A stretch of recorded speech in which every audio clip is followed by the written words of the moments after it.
നമ്മൾ ഇത്രയും നാള് ഇത്രയും പണികൾ കംപ്ലീറ്റ് പൂർത്തിയായതാണല്ലോ. അത് നല്ല നിയന്ത്രണം തന്നെ ഉണ്ടായതിനു ശേഷമാണ് കാരണം അത്രയും അധികം വാഹനം നമുക്ക് അടിയിലൂടെ പോകുന്നതാണ്. അപ്പൊ അതിൻ്റെതായ ശ്രദ്ധ ഇവിടെ പോലീസും സംവിധാനവും ഒക്കെ എടുക്കുന്നുണ്ട്. പക്ഷേ ഇത് ഇപ്പൊ യാദൃശ്ചികമായിട്ട് ഇപ്പൊ രാത്രി സംഭവിച്ചത്, എന്നാലും ഒരു ജീവനെങ്കിൽ ഒരു ജീവൻ നമുക്ക് വലുത് തന്നെയാണ്. ഒരു ജീവൻ ഇവിടെ നഷ്ടപ്പെടാൻ പാടില്ലാത്തതാണ്. അനേകം ജീവൻ നമ്മുടെ റോഡുമായിട്ട് ബന്ധപ്പെട്ട് കുഴികളിലൊക്കെ പെട്ട് നഷ്ടപ്പെട്ടു. പക്ഷേ എങ്കിലും നിരന്തരം നമ്മൾ അങ്ങോട്ടും ഇങ്ങോട്ടും യാത്ര ചെയ്തിരിക്കുന്ന ഇടത്തിലാണ് നമ്മൾക്ക് ഇങ്ങനൊരു പണി നടക്കുന്നത്.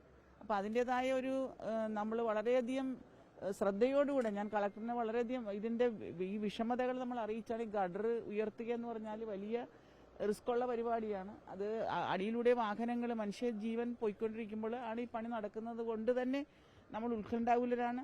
അതിന് അടിയന്തരമായിട്ട് നടപടിയെടുക്കണം, പോലീസിന്റെ സംവിധാനം എല്ലാം ഒരുക്കണം എന്നൊക്കെ പറഞ്ഞതുകൊണ്ട് പോലീസിന്റെ ശ്രദ്ധകളുണ്ട്. പക്ഷേ ഇല്ല, ഒരാൾ മാത്രമേ അടിയിൽപ്പെട്ടതായിട്ടുള്ളതാണ് നമുക്കിപ്പോൾ അറിയാൻ കഴിഞ്ഞത്. എങ്കിലും ഒരാളുടെ ജീവനും നമുക്ക് വലുത് തന്നെയല്ലാണല്ലോ, നമ്മളെ വേദനിക്കുന്നു. സുരക്ഷ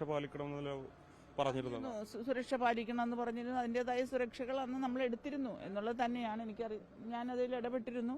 കളക്ടറിനെ വിവരം അറിയിച്ചിരുന്നു. അപ്പോൾ കളക്ടറും പറഞ്ഞു വലിയ അപകടമാണ്, ഗഡർ ഉയർത്തുന്നതൊക്കെ വലിയ അപകടം നിറഞ്ഞ റിസ്ക് നിറഞ്ഞ പണികളാണ് ഇവർ ചെയ്തുകൊണ്ടിരിക്കുന്നത്.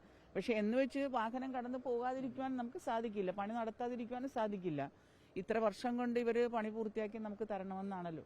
അപ്പോൾ അതിൻ്റെതായ സ്പീഡിൽ അവർ ശ്രദ്ധയോടെ തന്നെ ചെയ്യുന്നതാണ്. അല്ലെങ്കിൽ ഇത്രയും അപകടം നിറഞ്ഞ, ഞാൻ മുന്നേ പറഞ്ഞതുപോലെ അപകടം നിറഞ്ഞ ഭാഗത്തൂടെ ഇരു സൈഡിലൂടെയും വാഹനം പോയിക്കൊണ്ടിരിക്കുകയാണ്. പക്ഷേ ഗഡർ കയറ്റുന്ന സമയത്ത് ഒരു വാഹനം അവർ കടത്തി വിടാറില്ല, ആ ഭാഗത്തോട്ട് കടത്തി വിടാറില്ല.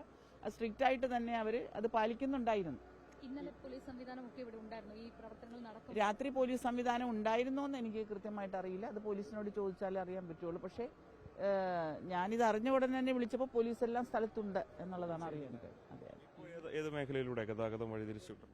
ഇപ്പോൾ എനിക്ക് ശരിക്കും അറിയാൻ കഴിഞ്ഞാൽ തുറവൂരിന്ന് തിരിച്ചുവിടുകയാണ്. പിന്നെ നമ്മളുടെ അരൂക്കുറ്റി വഴി തിരിച്ചുവിടുകയാണ്.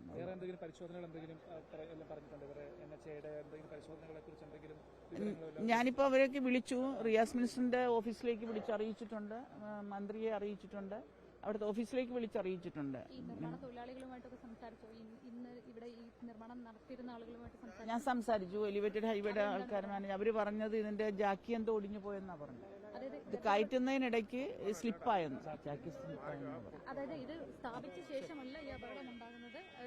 അല്ല, ഇത് കയറ്റുമ്പോഴാണെന്നാണ് അവർ പറഞ്ഞത്. കയറ്റുമ്പോഴാണ് അതിന്റെ എന്തോ ജാക്കി എന്തോ ഒടിഞ്ഞു പോയത്.